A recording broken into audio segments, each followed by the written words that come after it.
మాజీ మంత్రి వైసీపీ నేత అంబటి రాంబాబు సీఎం చంద్రబాబుపై చేసిన అసభ్యకర వ్యాఖ్యలపై బహిరంగ క్షమాపణ చెప్పాలని మాజీ ఎమ్మెల్యే సీతంశెట్టి వెంకటేశ్వరరావు డిమాండ్ చేశారు. ప్రభుత్వంపై నిందలు వేయటం అంబటి అహంకారానికి పారాకాష్ట అని మండిపడ్డారు. అలాగే సీఎం చంద్రబాబు మంత్రి లోకేష్ పై జోగి రమేష్ చేసిన వ్యాఖ్యలను ఆయన ఖండించారు. భవిష్యత్తులో ఎలాంటి నాయకుడు కూడా ఈ తరహా దురుసు ప్రవర్తన చేయకుండా న్యాయస్థానం కఠిన శిక్ష విధించాల్సిన అవసరం ఉందని సీతంశెట్టి వెంకటేశ్వరరావు స్పష్టం చేశారు.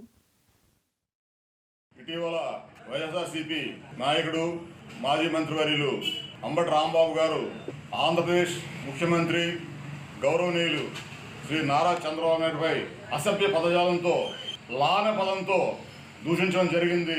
ఇది చాలా దుర్మార్గం.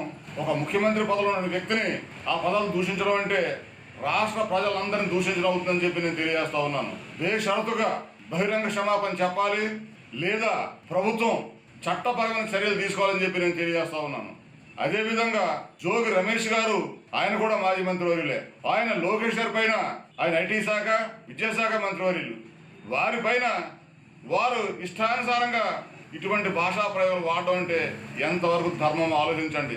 ఈ సమాజంలో మనం ఒక పెద్దలుగా ఉన్నామా, లేకపోతే ఊర్లో తిరిగే బజారు మనుషులుగా ఉన్నామో మనం ఆలోచించాల్సిన పరిస్థితి ఉందని చెప్పి నేను తెలియజేస్తా ఉన్నాను.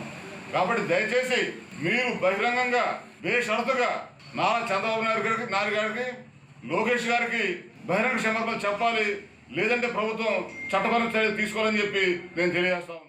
Please subscribe to YK TV Network. Please subscribe to YK TV. Please watch YK News. Don't forget to subscribe YK News channel.